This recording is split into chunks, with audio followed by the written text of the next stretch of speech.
everybody. My name is Beth Burt. I am the president of Autism Society of California. I'm also the president of Autism Society Inland Empire, and more importantly, I'm the mother of a almost 23-year-old with autism, which makes me feel so old, but I'm experienced, right?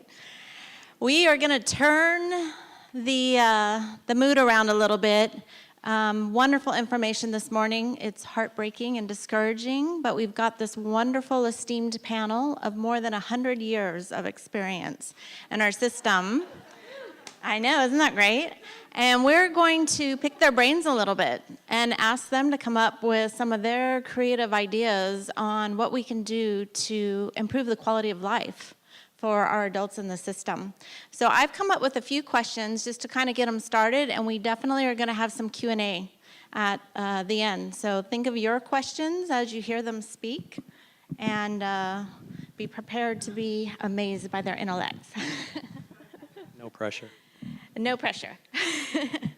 Okay, so the first question we're going to go with is, give us one creative idea, an out-of-the-box idea. You know, we know we need more money, we need a lot of things, but what would be one creative out-of-the-box suggestion you would have to fix our system or come up with new programs? Do you want me to introduce myself first? Oh, yes, thank you. Okay. Why don't you introduce okay. yourself and then give your great answer. My name is Jackie Dillard-Foss, and as Senator Bell said, I've been known as a credible threat now. That would have been not 27 years ago when I started in this field. I would never thought I'd have to be an angry white female, but that's what I've become. So maybe that's the out-of-the-box thinking, become angrier. So I think part of that is what I've learned in this 27-year journey, because now I'm old, so thank you for that too, I appreciate. So I get 27 years on the 100. I think we might have more than a 200 years now when I'm looking at the math. Is we as a group, because I heard about the Medicaid waiver, and what I think in California is we've lived a lot of our life in a bubble of the Lanterman Act. And for you as family members, understanding what the federal government is doing is no longer an option not to know.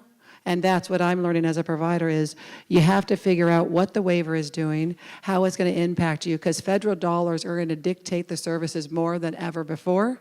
We used to think the Lanterman Act would protect us. So get to know more about what's going on the federal level is the first out-of-the-box thinking. Hi, I'm Carol McKinney, and I am the Executive Director of Harmony Home Associated. I'm also the co-chair, along with Jackie, of the Governmental Affairs Committee for the California Supported Living Network. And we provide independent living and supported living services at Harmony Home. I would say we need to really get back to grassroots. I mean, out-of-the-box thinking, I think, has happened all along the way, and I think we've gotten a little complacent. I think it's happened in our public education system where we expected the state to take care of things, and all of a sudden parents look around and they say, what happened to my kid? What happened to my kid's education? And I think the same thing happened in the developmental disabilities system. I think that parents started this, parents drove this, and then we got complacent. Things were going along okay. Yeah, we had funding hits here and there, but I think we need to get back to the basic grassroots and start again and let people know that it's important. It has to start locally. It has to climb up, like Senator Bell said. It doesn't go from the top down. It needs to start from the ground and then go up. Hi, I'm Sue North. I work now as the government affairs person for the California Disability Services Association in Sacramento. That's about 100 providers that provide residential day, employment, a broad range of services for people with developmental disabilities. Prior to this, I worked inside the Capitol for many, many years.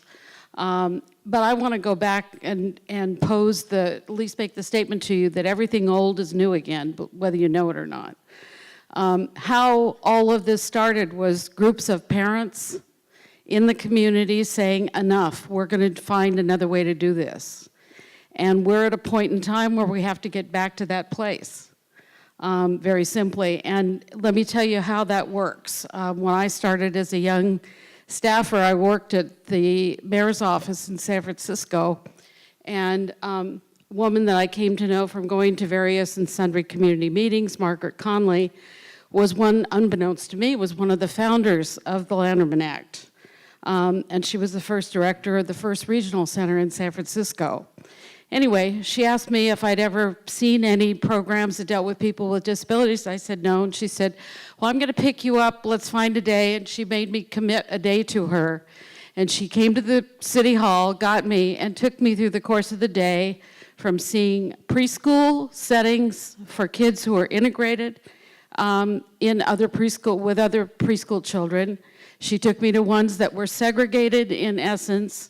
We went from there to grade school, to junior high, to high school settings, and ended the day juxtaposing people who'd never been in institutions and the kinds of older adult programs that were going on, and juxtaposed that with the programs that had been set up. In this case, it was Potrero Hill Neighborhood Center, I won't forget it, that had people who had come out of Napa State Hospital and other state institutions. And one gentleman I talked to had been inside the state institutions for 45 years.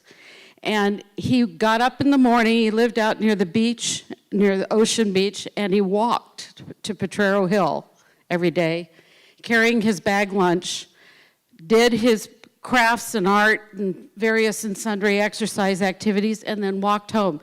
And he was the happiest person I had met in I don't know how long. And it left an impression on me that now 45, 50 years later, I'm telling you, that's how it gets done.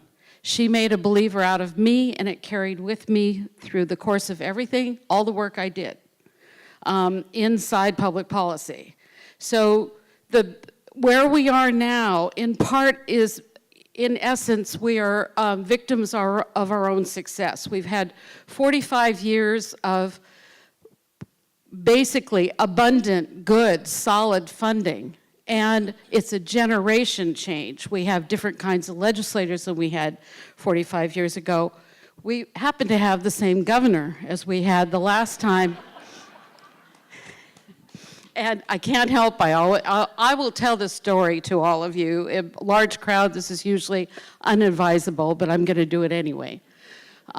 Jerry Brown, on his first tour of duty, had some goofy budget idea in those days where he was taking money, shifting money that the counties had flexibility, San Francisco being a city and county at the same time.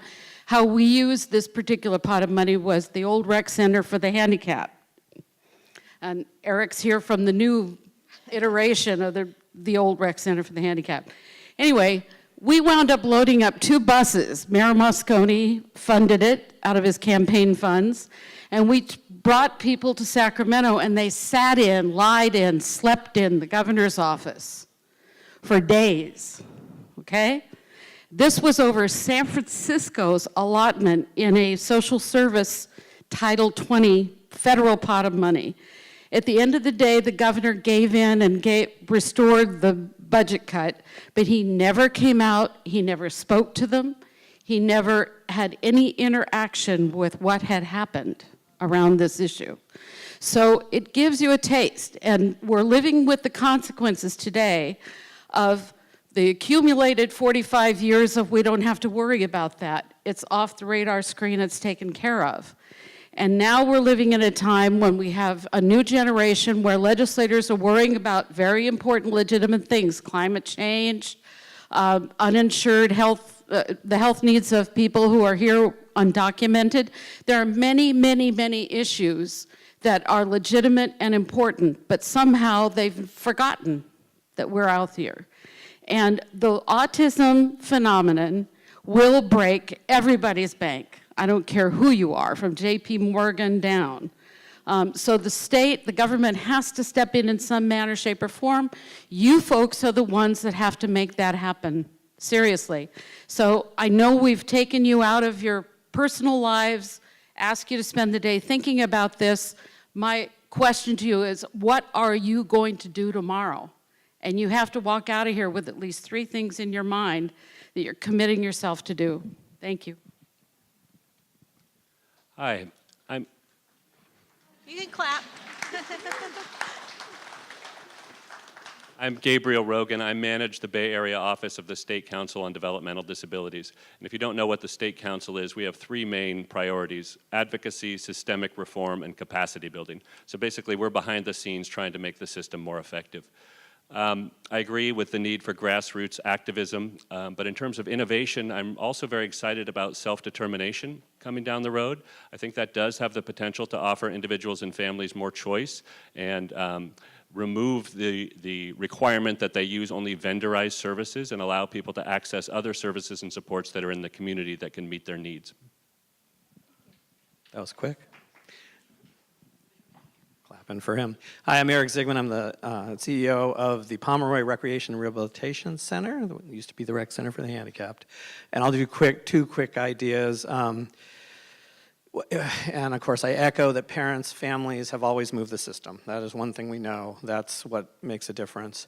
But in terms of ideas that aren't talked about a lot, certainly funding has to be changed, and it has to reflect cost. And in our panel here, I was thinking we should have T-shirts that say "Chicken Little was right" on the front side. The sky really is falling, and on the back side, Eeyore no more.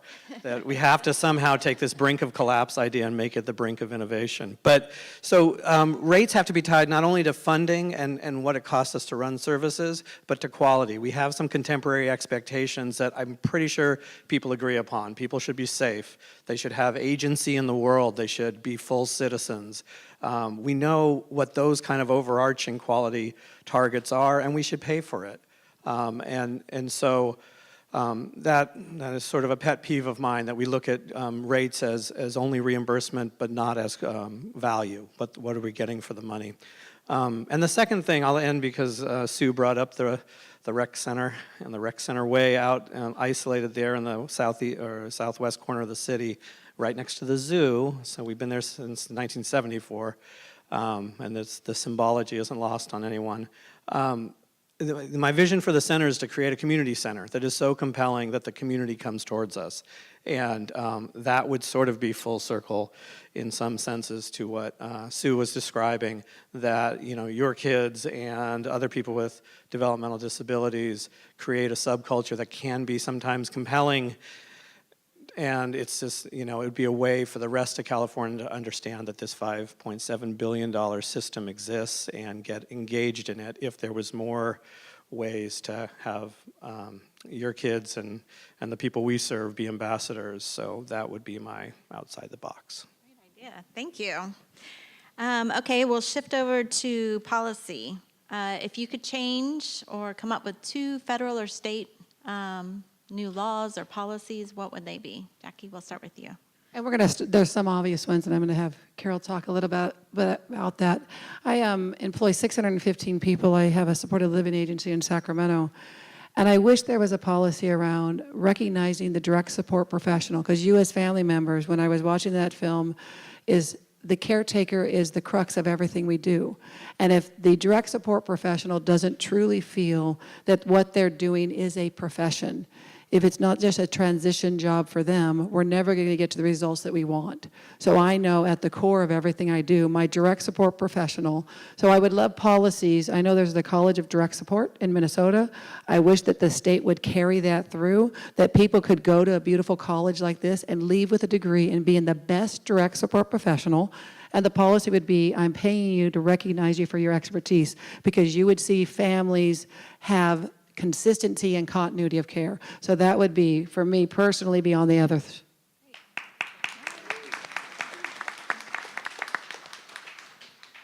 And to get a little specific now, I think that there needs to be a change to anything that is legislated that has an unfunded mandate. We're dealing with all kinds of things right now with the changes to the Fair Labor Standards Act that is going to require us to pay overtime effective October 13th, and there's nothing wrong with paying overtime, but it's not funded, it's not fully funded. We have joint employment issues with in-home support services and providers. We need to be out of that joint employment relationship. We have in-home support services funding stream and Department of Developmental Services funding stream that is incredibly complicated. They need to be streamlined and go into one pot.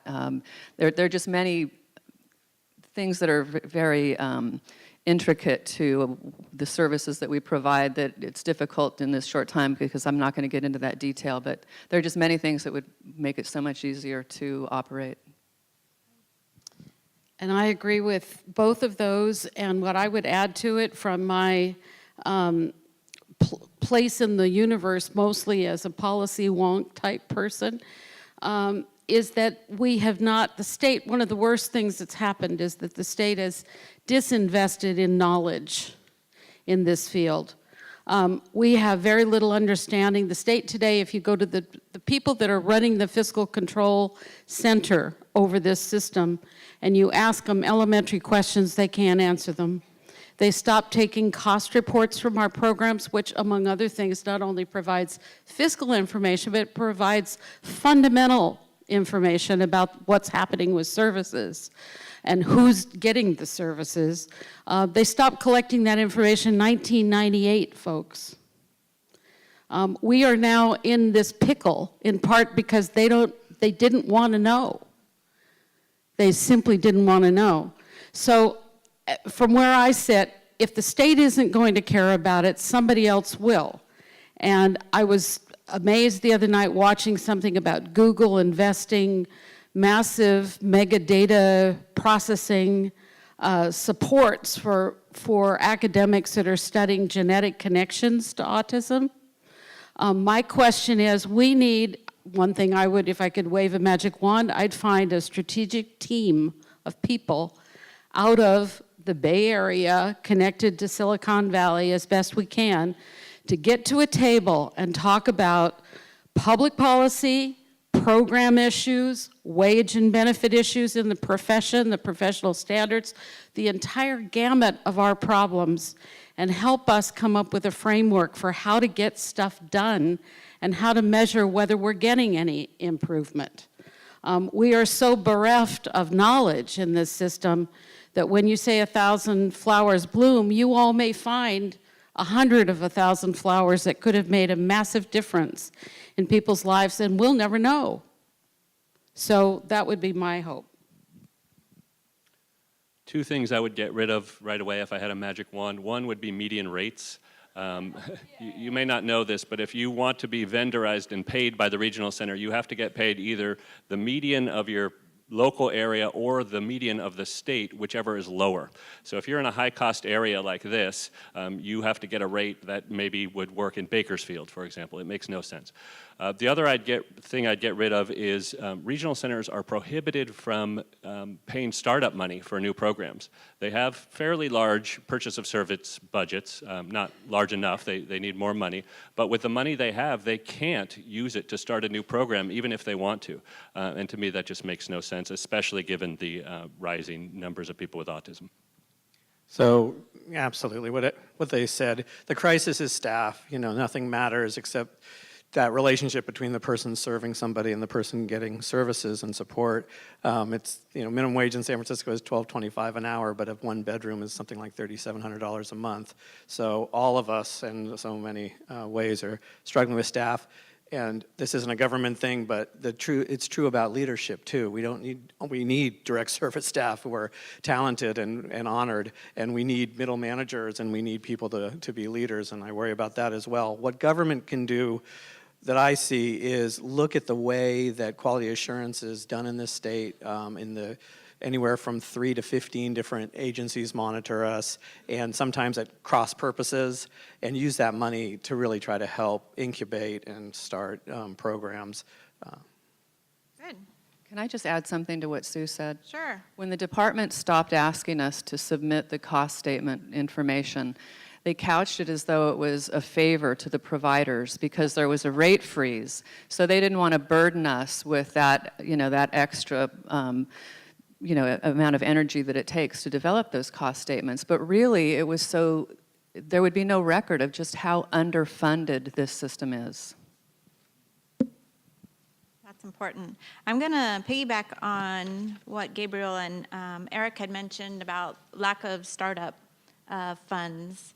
Do you have any innovative ideas if regional centers prohibited? What are other resources we could tap to start up programs that would be more appropriate for our autism population?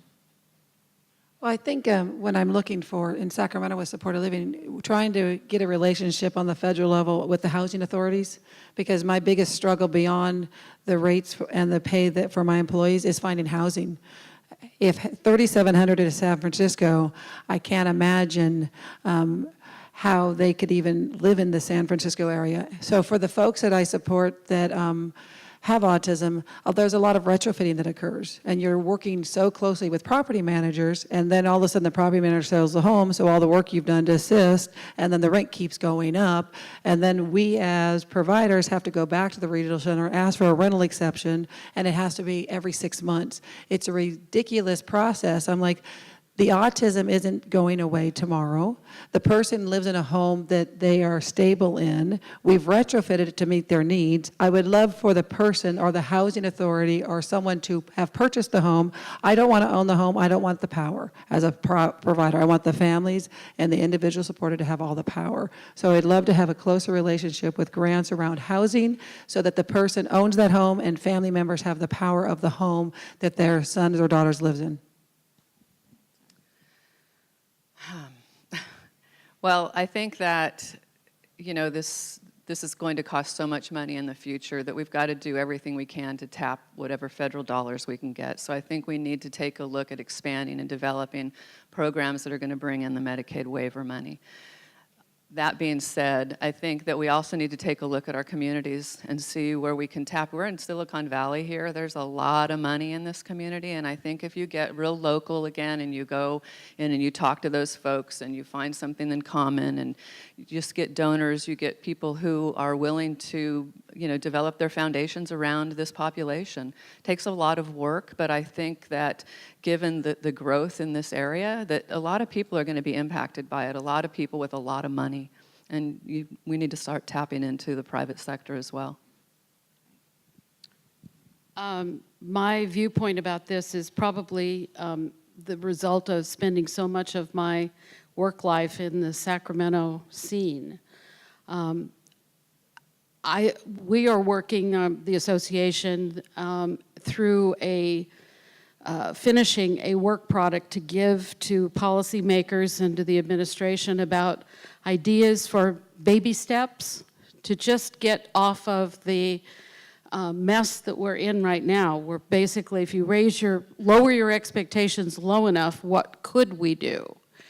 And I think that pilot projects are a way to get this administration to unclench their fists over the stop button, the brakes, to allow for relatively distinct pilots that test and look at ways that existing services need to be redesigned. If we did a separate workshop for you, which will bore you to tears, I guarantee, about how rates are set and what the service codes look like. We have 4 solid pages, single-spaced, of vendor codes in this system. And how anybody can do anything right now is beyond me. We've got silos within silos into infinity downward. So we have to collapse some of those vendor codes into broader categories, give people a little bit of incentive money. 5%, 10% will not break the bank in the context of pilot experiments, but those experiments could be as large as an entire catchment area of a regional center. There's no reason for it to have to be a few people. It could be a lot of people, but take a risk to innovate here. And pick 2 or 3 major points, be it autism, young adults, whatever the focus is. Pick 2 or 3 things you're trying to accomplish and unshackle the system and monitor what goes on and see what happens. We have to get out of the lockjaw paralysis that we're in right now. I've been thinking a lot about the need to re-engage at the city and county level. We've spent a lot of time building up this great state-funded system, and I think if you look at Board of Supervisors meetings or City Council meetings, how often is autism discussed? Not nearly enough. And I think sometimes we're out of sight, out of mind at the city and county level.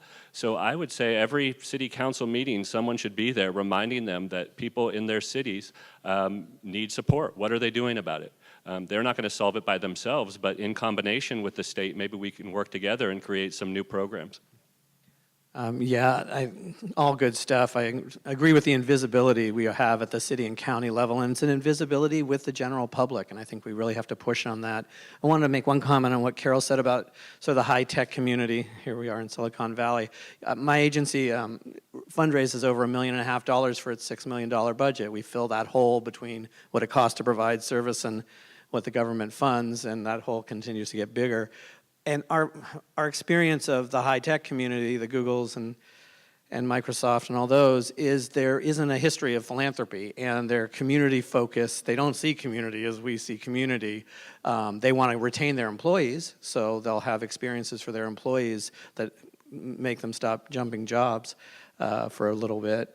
But it's really going to be a sea change. It's not going to be, it's going to be a cultural change both within our community to look at good social investment, I think, and within the high-tech community to look at the value of making those investments. And it's going to, it's a big project. It's not like walking in the front door and saying, this just makes sense. You'll be a good community member. That only gets you so far. Great ideas. Okay, I'm going to switch a little bit over to the home-based community waiver and ask you, the regulations haven't been set, but what do you think of the viability of the requirement of having all people out in the community unfunded? Do you have any ideas or thoughts about that? Unfunded or? Well, unfunded. At this point, it's unfunded. You're saying the expectation. The expectation, yes. Well, I guess because my entire career has been around supported living services since I started my program in 1994. And so when supported living started, many that were around during that time, we weren't the popular program. People didn't see people living in their own communities, especially those with more complex needs medically or behaviorally. So I have a different viewpoint. I serve 175 people specifically in supported living services that are 24/7, from people with pretty significant behavioral support needs, needed 2-to-1 staffing, to people with pretty intense medical support needs. I absolutely, with all that I am, because that's all I fought for, believe that anybody can live in the community. The community is more ready than we are. What I see in my experience has been my community members that when they understand and are part of this community, I have people neighbors that come over or call me and say, I've seen your direct support do really well. It's us making the connections and having the person make those connections. I do independent living as well and support 100 people in independent living services. So everything I do is community-based. Everybody lives in their own homes or apartments. That's what I've lived my life for. So do I see the communities ready? With everything that I am. And so it's like when I testified at the Capitol about the developmental center closures, all that list that I look in comparison of saying this many people with intense behavioral needs, medical needs, support needs. I have people with G tubes, J tubes, Hoyer lifts, not Hoyer lifts, retrofitted houses. Give me a profile and I will probably show you a supported living arrangement that a person is successfully living, but it requires us to find those direct support professionals and housing. So I think the community's ready, and I believe that sometimes we're more afraid than what the community is. That's been my experience. I agree with that completely, because we do the same types of services. But I think that, yes, we have an unfunded situation here, and I think as this gets closer to implementing this, that the funding is going to have to go along with it. There's going to have to be a way to find that. And again, I think it's letting people know the importance of all of this and reminding people of what happened in the past with the institutions and why we can't go back there. If you guys haven't seen the documentary, We're Here to Speak for Justice, I highly recommend that you do, because it's about this group of people who got together and realized that the developmental centers just, they were awful. They had to close.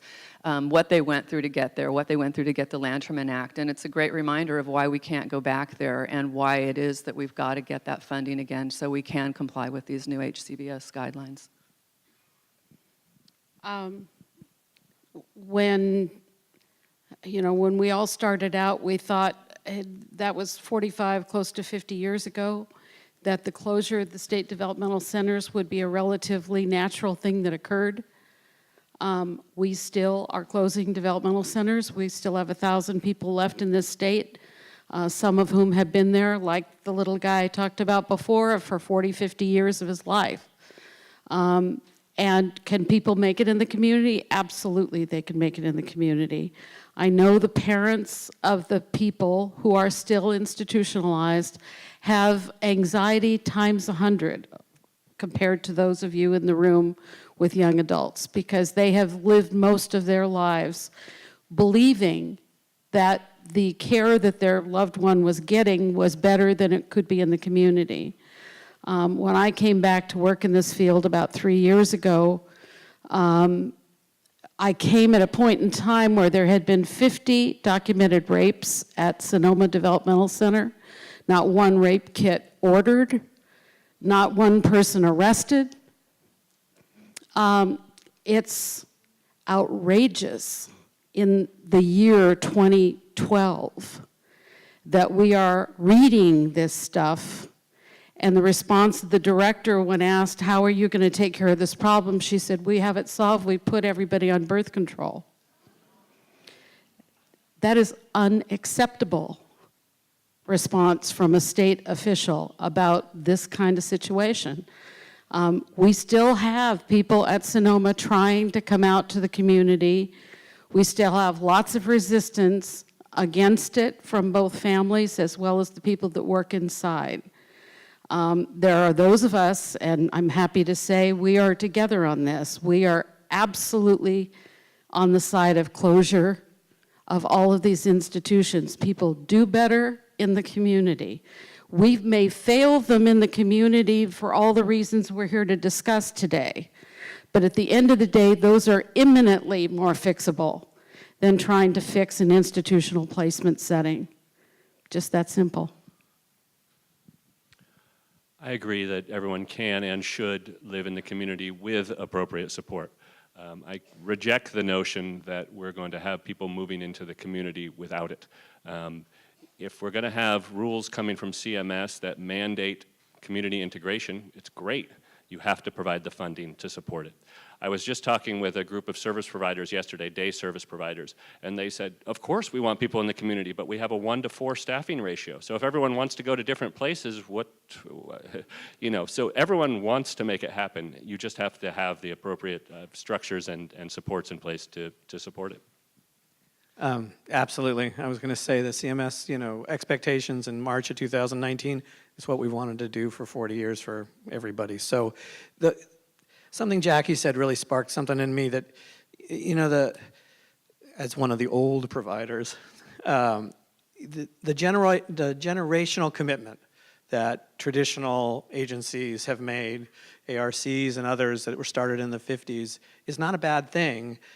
We need to somehow unbundle it from segregation. And for all of you, considering building intentional communities and places that are going to be have a culture of people with autism or people with developmental disabilities, I think it's really important to think about this, that the generational commitment that will be here in the next 50 years, that somebody will be doing great work in Jackie's organization long past our 200 years of experience being laid to rest, is extremely important from a civil rights perspective. So we need the generational commitment to your kids being safe and having agency in the world and being full citizens and being taken care of, but not withdrawing them from interacting in the world. So I think that's really important. When I was going to put the funding piece, because the 1915K was one that Carol and I really fought for. I do think that part of the funding is looking at new waiver opportunities. We've got to be, I just am passionate about.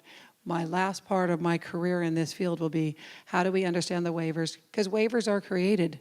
We just have to put those minds together and figure out what waiver fits. That's great. So those were the prepared questions we had. Does anybody out there have any questions for our esteemed panel? No, we're getting a mic. I think I can reach everybody. Oh, Eric, can I? Well, she's got one, yeah. Thank you. I kind kind of have three either questions or statements. So my first question is, if everything remains status quo, and there is no increase, or there's not enough increase, and the population continues to grow, what is the projected outcome to both our loved ones, but also the typical population? How does it impact all of us? Great question. You know, Like 2035, what's well, Silicon Valley you look know, like? it's all the doom and gloom stuff. People close up. You get down to what people call essential services, which is a roof over your head, food. Maybe there's something to do during the day, maybe not. And you know, you just have this contraction, and maybe something grows out of it at a grassroots level. But it you know, it can't stay the same. Something But it has to doesn't give. really affect the typical population. They're like, right? So it's Well, only, no, it, right. you know, like Reagan closing the mental health institution in the 70s, it would affect the population in this country. I have to make a quick comment. This is, I will give it to you in 1 minute. Jerry Brown, this is 2.0 for him. He's going to be out of office by the time that these federal compliance standards kick into effect. This is his legacy time. And I think we have an obligation to tell him what his legacy is going to be if he doesn't step up. So this is to answer your question. The FLSA took effect October 13th in Sacramento. 2 SLS providers are closing their doors after, so 10 people are out of supported living services. I do think 2035, and I try to project for the future. I think as family members, you look, and I know like County Lapin went to Michigan. How does direct support professionals interplay with technology? And so I have been with the people I support, autism or not autism, is how do they have as an integrated life as possible? And I think that's one place that we're afraid to look, is how does technology interplay with direct support? So I'm usually the really optimistic one. But if there is going to be no more funding and 2035 rolls around, the Lanterman Act will be gone, and we'll have waiting lists just like all the other states, and the handful of people who have the services will have all the services, and it'll be great, and then we'll have people sitting at home or back in institutions because there won't be anything for them, and they won't get off the waiting list because, you know, it'll take a long time. But it doesn't affect the typical population of California. If you don't have a loved one, right, or if you're not a caregiver, that's what I'm asking. So how do we engage the typical population? Because I think in my friends and family, they kind of have the attitude, I mean, they don't now because they know me, but if just talking to people who don't know our story, well, they think somebody else is taking care of it. They think you've got the Lanterman Act, right? You've got Medicare, you've got IHSS right. So somebody else is taking care of it. I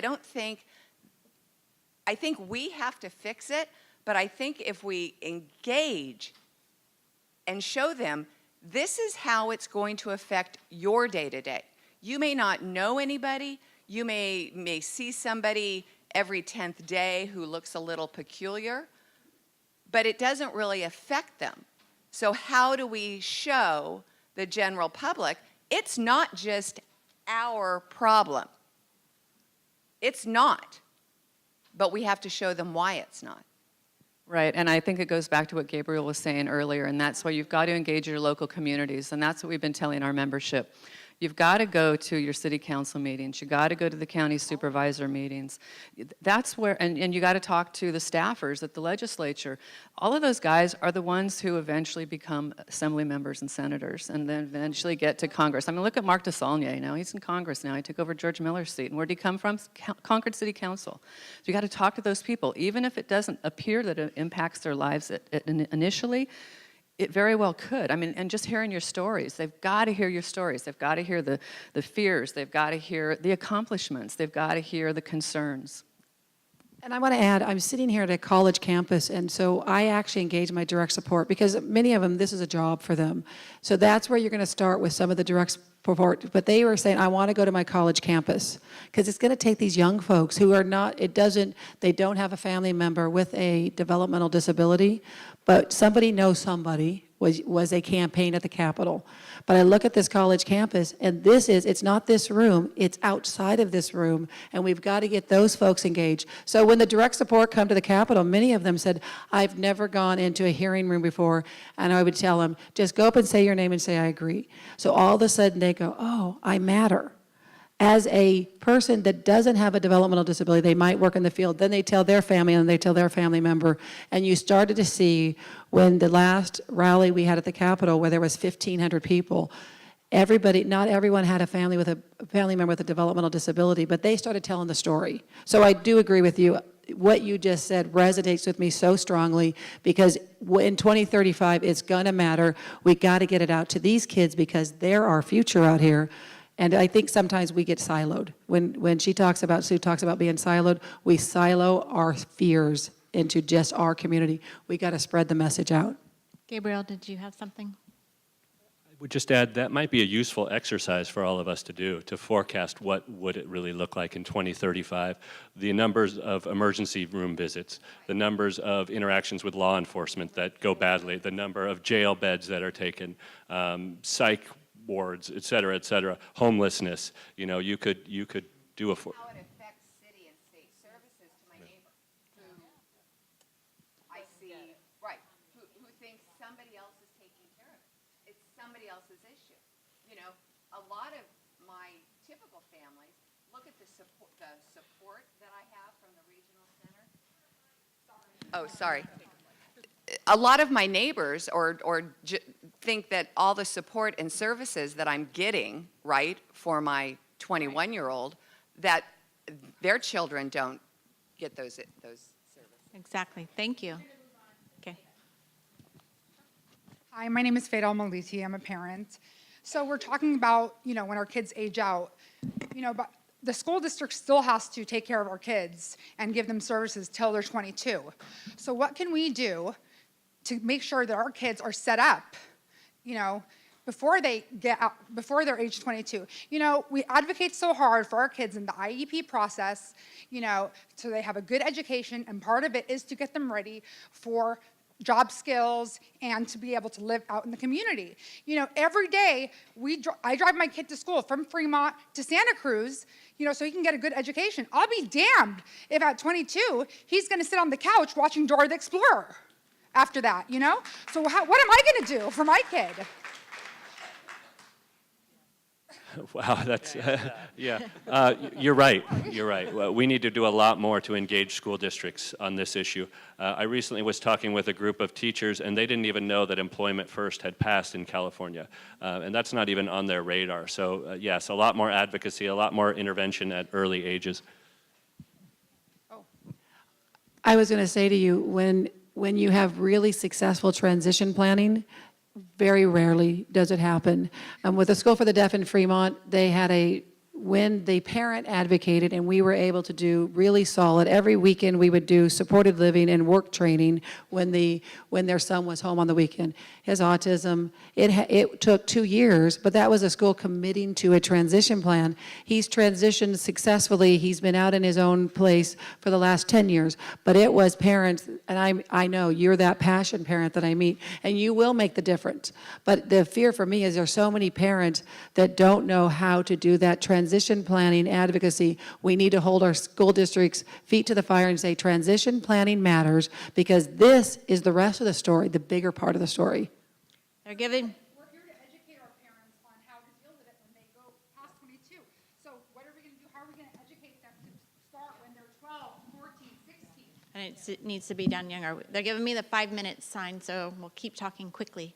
Hi, sorry. I'm Katie, and terrified of people. Hi. You're doing great.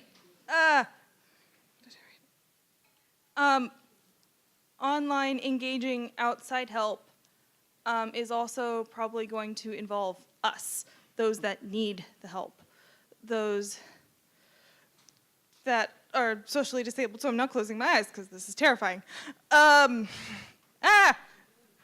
You're doing great. How do you educate us? How do you tell us that we're not just going to be garbage workers? How do you tell us we can be anything, we just have to fight for it? And how do we be heard if you get terrified and forget how to speak? Wonderful question. Wonderful question.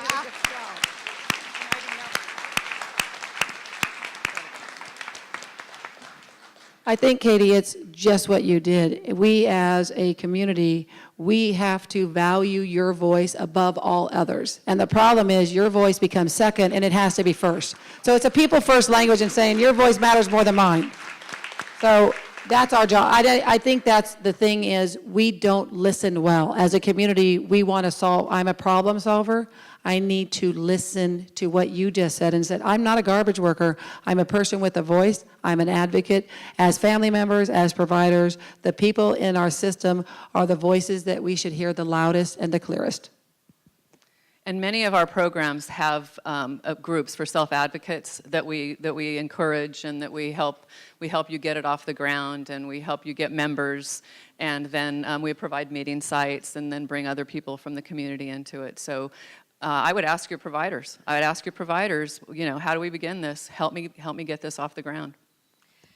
I just wanted to give a quick statement about the self-advocates in Sacramento when we do events.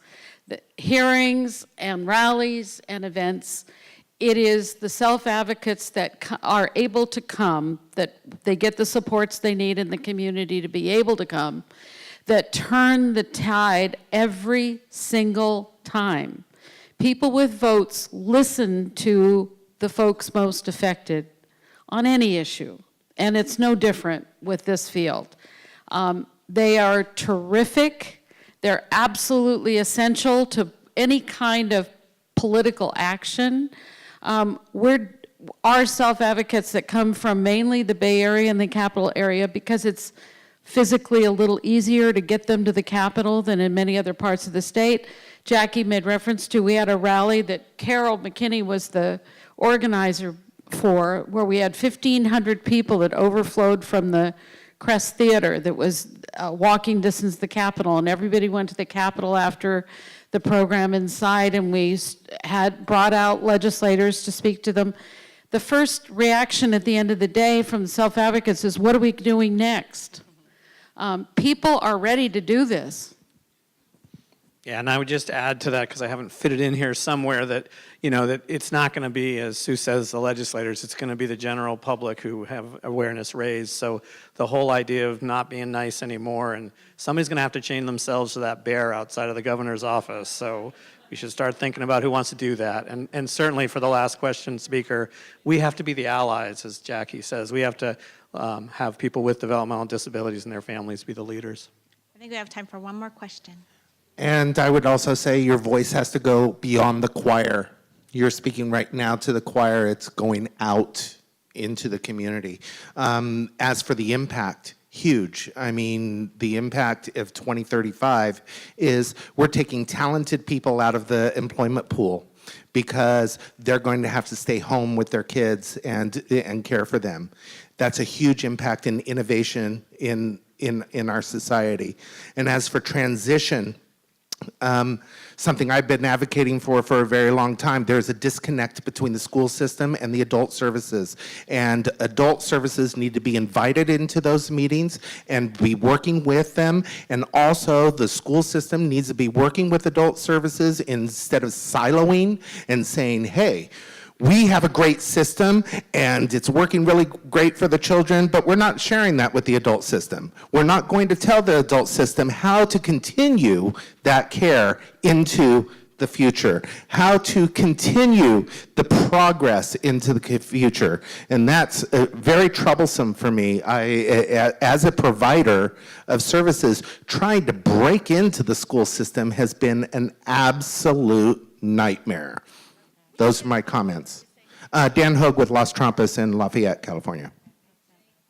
So we're getting the hook. Can we have a wonderful round of applause for our panelists? Can I make a very, very brief question? It's a brief question. Do you want to take it? Yeah, one more. I'm not sure if this is the right panel to ask the question from or Senator Bill. I did a back of the envelope calculation. If 2.4 million per adult individual for his or her life is the expense, and with the budget of the state of California being roughly around 100 to 120 billion dollars, as was mentioned earlier, it ends up being 0.5% of tax increase per person per year. And there are many different ways to attack that 0.5%, whether it's to shave it off of the top 10 budget eaters of the state of California, or to raise 0.5% throughout the state of California. So I just wanted to table that. 0.5%, that's all it takes Thank you for in those order to address calculations. 2.4 million per person. Yes, thank you. Thank you so much. All right, we're going to take